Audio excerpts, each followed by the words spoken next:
राज्यसभा अर्ज दाखल करण्याचा आजचा शेवटचा दिवस आहे आणि महायुती आणि महाविकास आघाडीचे उमेदवार आज अर्ज दाखल करतील।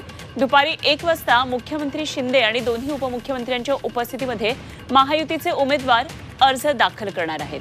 दरम्यान महायुतीचे 5 उमेदवार निवडून येतील इतकं संख्याबळ त्यांच्याकडे आहे, त्यामुळे ऐनवेळी 6वा उमेदवार महायुतीकडून दिला जाणार का याकडे लक्ष लागलेलं आहे। मुंबईची किती गेली रे? 3-4 आहेत ना। भाजपचे जे दरी उचलणारे कार्यकर्ते अजूनही दरीच उचलत राहतील आणि अशाच लोकांना संधी मिळेल असा त्या संदेश भाजपने दिलेला आहे, त्यामुळे त्यांनाही शुभेच्छा।